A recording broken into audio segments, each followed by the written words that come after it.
செப்பனியா அதிகாரம் 1.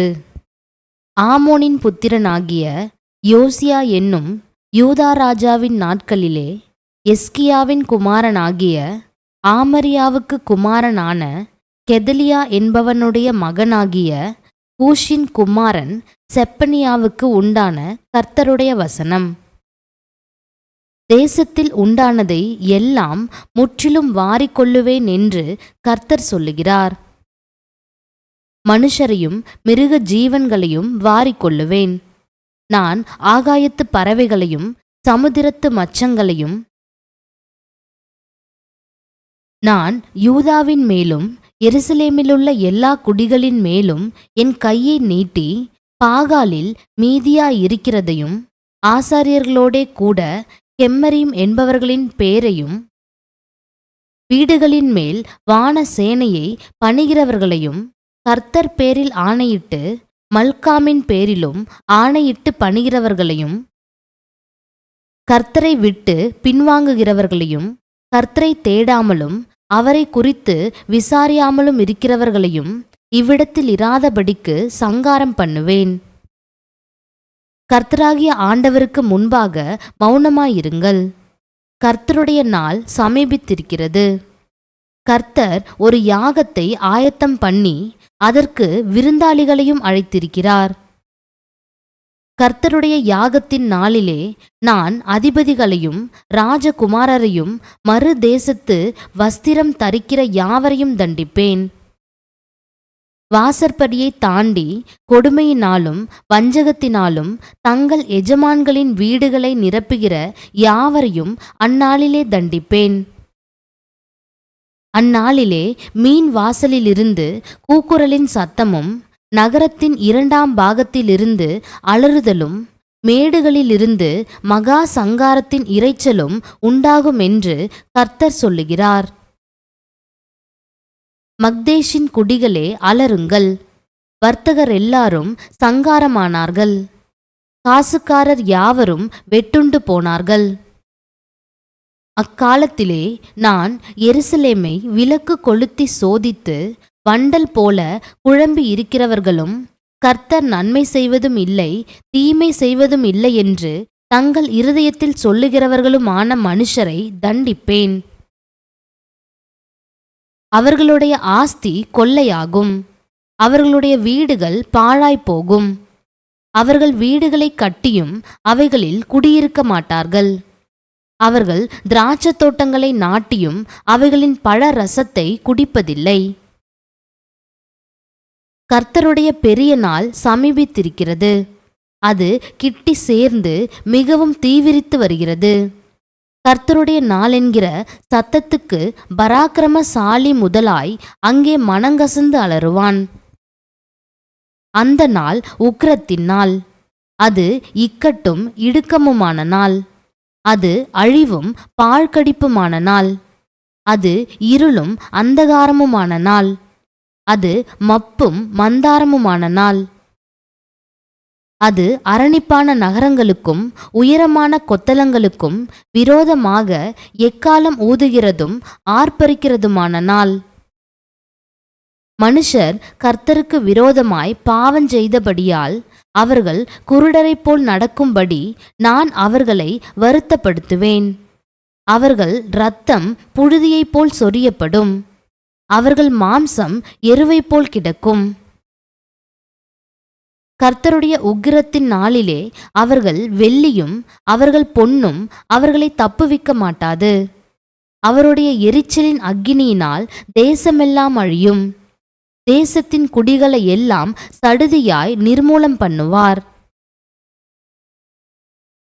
அதிகாரம் 2. விரும்பப்படாத ஜாதியே, கட்டளை பிறக்கும் முன்னும் பதரை போல நாள் பறந்து போகும் முன்னும் கர்த்தருடைய உக்கிர கோபம் உங்கள் மேல் இறங்கும் முன்னும் கர்த்தருடைய கோபத்தின் நாள் உங்கள் மேல் வரும் முன்னும் நீங்கள் உங்களை உய்த்து ஆராய்ந்து சோதியுங்கள். தேசத்திலுள்ள எல்லா சிறுமையானவர்களே, கர்த்தருடைய நியாயத்தை நடப்பிக்கிறவர்களே, அவரை தேடுங்கள். நீதியை தேடுங்கள். மனத்தாழ்மையை தேடுங்கள். அப்பொழுது ஒருவேளை கர்த்தருடைய கோபத்தின் நாளிலே மறைக்கப்படுவீர்கள். காத்சா குடியேற்று அஸ்கலோன் பாழாகும். அஸ்தோத்தை பட்ட பகலிலே பறக்கடிப்பார்கள். எக்ரோன் வேரோடே பிடுங்கப்படும். சமுதிர கடை குடிகளாகிய கிரேத்தியருக்கு ஐயோ! பெலிஸ்தரின் தேசமாகிய கானானே, கர்த்தருடைய வார்த்தை உனக்கு விரோதமாயிருக்கிறது. இனி உன்னில் குடியில்லாதபடிக்கு உன்னை அழிப்பேன். சமுதிர கரை தேசம் மேய்ப்பர் தங்கும் குடில்களும் ஆட்டுத் தோழங்களுமாகும்.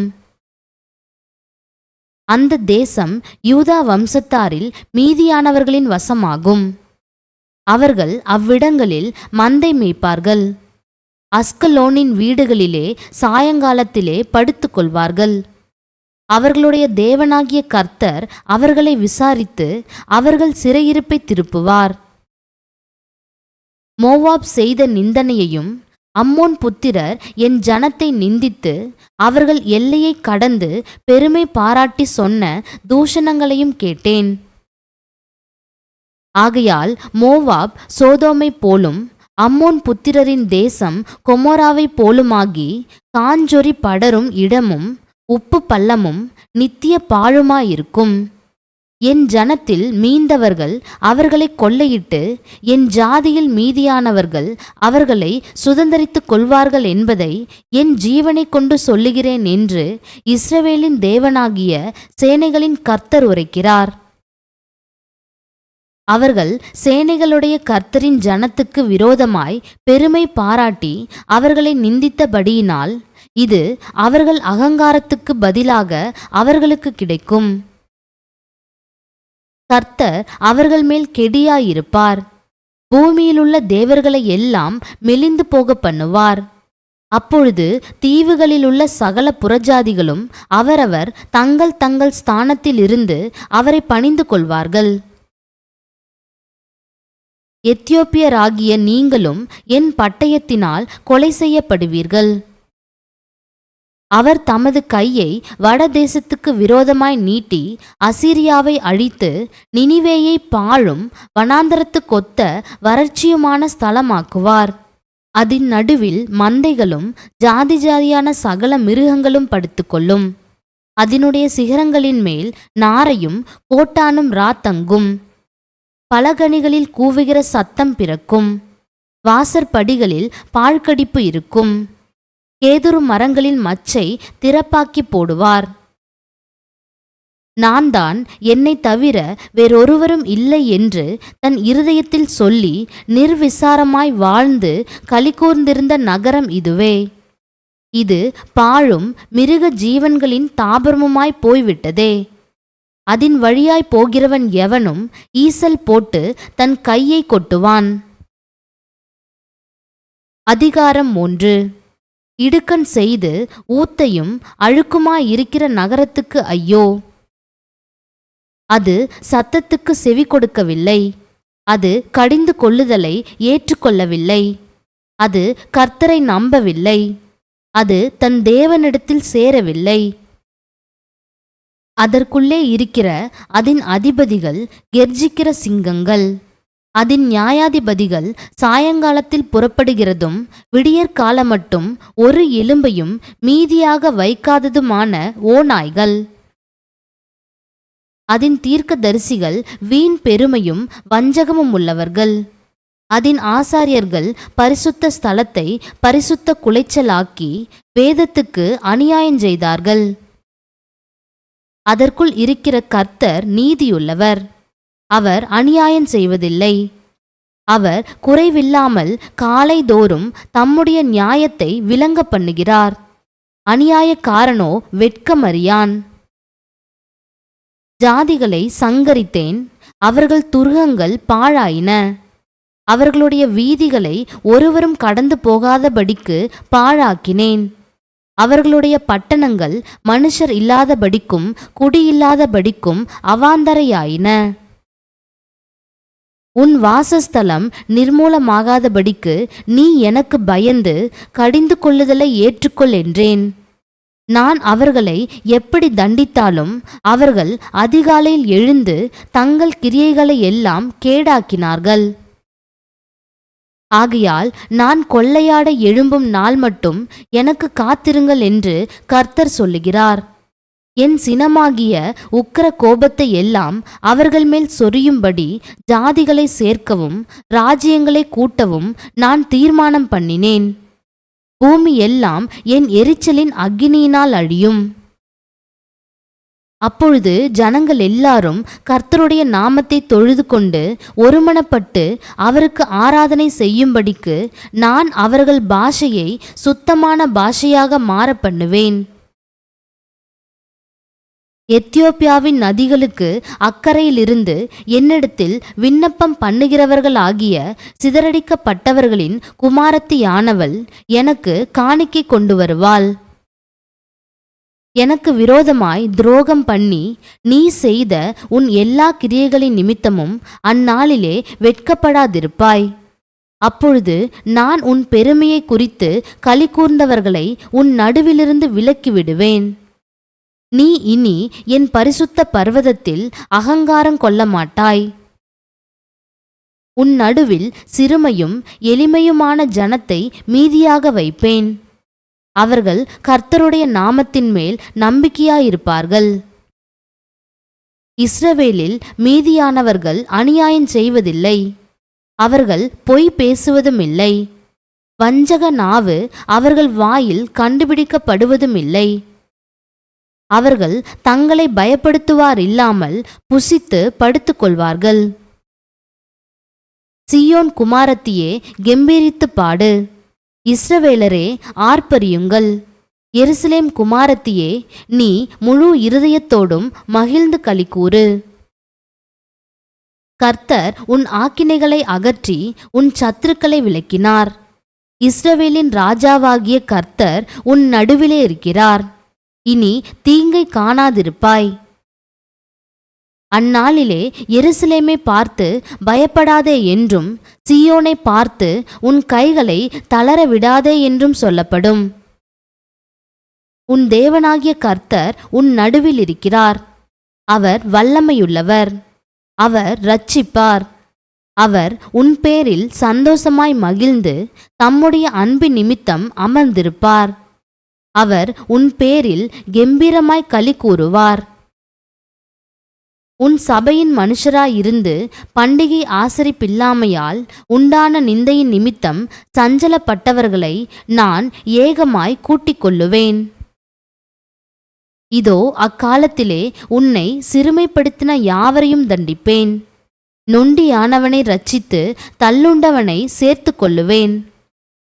இதோ அக்காலத்திலே உன்னை சிறுமைப்படுத்தின யாவரையும் தண்டிப்பேன். நொண்டியானவனை இரட்சித்து தள்ளுண்டவனை சேர்த்து கொள்ளுவேன். அவர்கள் வெட்கம் அனுபவித்த சகல தேசங்களிலும் அவர்களுக்கு புகழ்ச்சியும் கீர்த்தியும் உண்டாக செய்வேன். அக்காலத்திலே உங்களை கூட்டிக் கொண்டு வருவேன். அக்காலத்திலே உங்களை சேர்த்து கொள்ளுவேன். உங்கள் கண் காண நான் உங்கள் சிறையிருப்பை திருப்பும் போது பூமியிலுள்ள சகல ஜனங்களுக்குள்ளும் நான் உங்களை கீர்த்தியும் புகழ்ச்சியுமாக வைப்பேன் என்று கர்த்தர் சொல்லுகிறார். ஆகாய் அதிகாரம் 1. ராஜாவாகிய தரியு அரசாண்ட 2ஆம் வருஷம் 6ஆம் மாதம் 1ஆம் தேதியிலே கர்த்தருடைய வார்த்தை ஆகாய் என்னும் தீர்க்கதரிசியின் மூலமாய் செயல்தியேலின் குமாரனாகிய செருபாபேல் என்னும் யூதாவின் தலைவனுக்கும் யோத்சதாக்கின் குமாரனாகிய யோசுவா என்னும் பிரதான ஆசாரியனுக்கும் உண்டாகி அவர் சொன்னது என்னவென்றால், இந்த ஜனங்கள் கர்த்தருடைய ஆலயத்தை கட்டுகிறதற்கு ஏற்ற காலம் இன்னும் வரவில்லை என்கிறார்கள் என்று சேனைகளின் கர்த்தர் சொல்லுகிறார். ஆனாலும் ஆகாய் என்னும் தீர்க்கதரிசியின் மூலமாய் கர்த்தருடைய வார்த்தை உண்டாகி அவர் சொல்லுகிறார், இந்த வீடு பாழாய் கிடக்கும்போது நீங்கள் மச்சு பாவப்பட்ட உங்கள் வீடுகளில் குடியிருக்கும்படியான காலம் இதுவோ? இப்போதும் சேனைகளின் கர்த்தர் சொல்லுகிறார், உங்கள் வழிகளை சிந்தித்து பாருங்கள். நீங்கள் திரளாய் விதைத்தும் கொஞ்சமாய் அறுத்து கொண்டு வருகிறீர்கள். நீங்கள் புசித்தும் திருப்தியாகவில்லை, குடித்தும் பரிபூரணமடையவில்லை. நீங்கள் வஸ்திரம் உடுத்தியும் ஒருவனுக்கும் குளிர்விடவில்லை. கூலியை சம்பாதிக்கிறவன் பொத்தலான பையிலே போடுகிறவனாய் அதை சம்பாதிக்கிறான். உங்கள் வழிகளை சிந்தித்து பாருங்கள் என்று சேனைகளின் கர்த்தர் சொல்லுகிறார். நீங்கள் மலையின் மேல் ஏறிப்போய் மரங்களை வெட்டி கொண்டு வந்து ஆலயத்தை கட்டுங்கள். அதின் பேரில் நான் பிரியமாயிருப்பேன். அதனால் என் மகிமை விளங்கும் என்று கர்த்தர் சொல்லுகிறார். அதிகமாய் வருமென்று நீங்கள் எதிர்பார்த்திருந்தும் இதோ கொஞ்சம் கிடைத்தது. நீங்கள் அறுத்து வீட்டுக்கு கொண்டு வந்தும் நான் அதை ஊதி போடுகிறேன். எது நிமித்தமென்றால் என் வீடு பாழாய் கிடக்கும்போது நீங்கள் எல்லாரும் அவனவன் தன் தன் வீட்டிற்கு ஓடிப்போகிறீர்களே, இது நிமித்தமே என்று சேனைகளின் கர்த்தர் சொல்லுகிறார். ஆதலால் உங்கள் மேல் இருக்கிற வானம் பனியை பெய்யாமலும் பூமி பலனை கொடாமலும் போயிற்று. நான் நிலத்தின் மேலும் மலைகளின் மேலும் தானியத்தின் மேலும் புது திராட்சரசத்தின் மேலும் எண்ணெயின் மேலும் பூமியில் விளைகிற எல்லாவற்றின் மேலும் மனுஷரின் மேலும் மிருகங்களின் மேலும் கைப்பாடு அனைத்தின் மேலும் வறட்சியை வருவித்தேன் என்றார். அப்பொழுது செயல்தியேலின் குமாரனாகிய செருபாபேலும் யோத்சதாக்கின் குமாரனாகிய யோசுவா என்னும் பிரதான ஆசாரியனும் ஜனத்தில் மீதியான அனைவரும் தங்கள் தேவனாகிய கர்த்தருடைய சத்தத்துக்கும் தங்கள் தேவனாகிய கர்த்தர் அனுப்பின ஆகாய் என்னும் தீர்க்கதரிசியினுடைய வார்த்தைகளுக்கும் செவி கொடுத்தார்கள். ஜனங்கள் கர்த்தருக்கு முன்பாக பயந்திருந்தார்கள். அப்பொழுது கர்த்தருடைய தூதனாகிய ஆகாய் கர்த்தர் தூதன் அனுப்பிய வார்த்தையின்படி ஜனங்களை நோக்கி, நான் உங்களோடே இருக்கிறேன் என்று கர்த்தர் சொல்லுகிறார் என்றான்.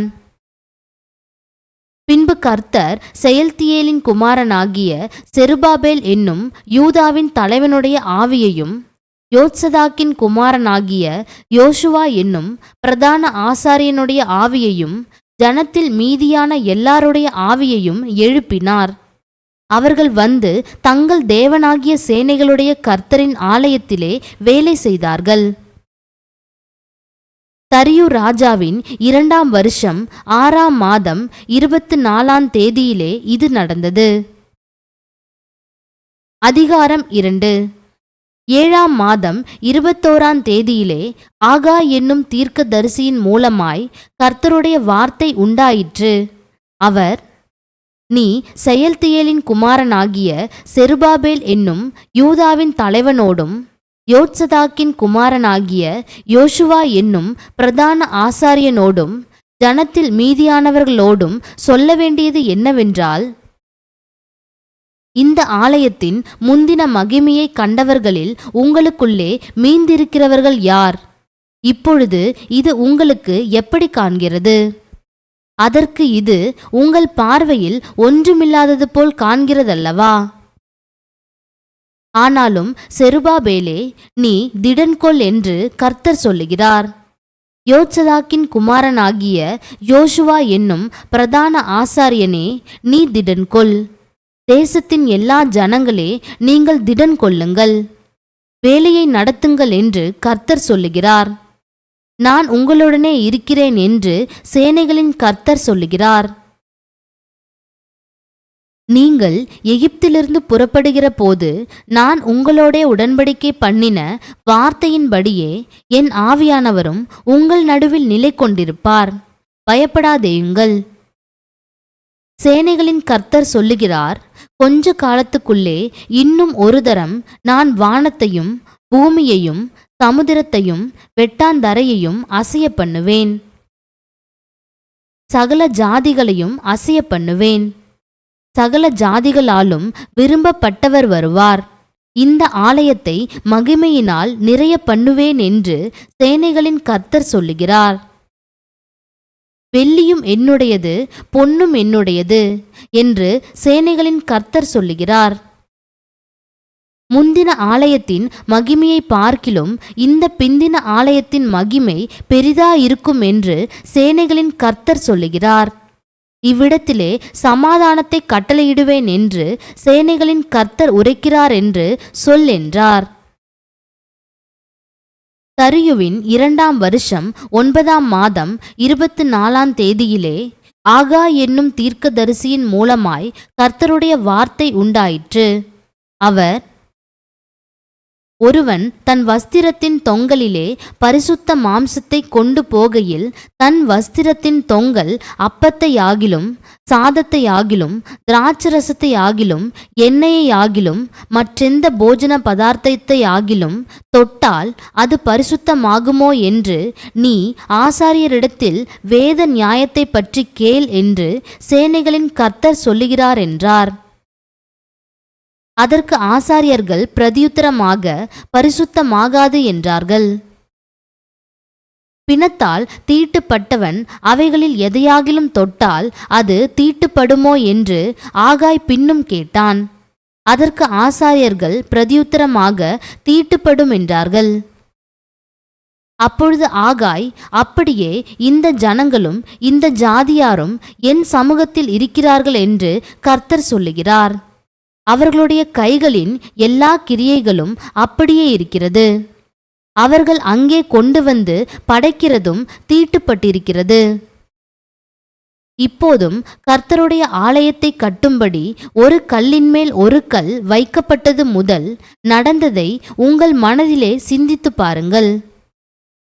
அந்த நாட்கள் முதல் ஒருவன் 20 மரக்காலாக கண்ட அம்பாரத்தினிடத்தில் வந்தபோது 10 மரக்கால் மாத்திரம் இருந்தது. ஒருவன் ஆலையின் தொட்டியில் 50 குடம் மொல்ல ஆலையினிடத்திலே வந்தபோது 20 குடம் மாத்திரம் இருந்தது.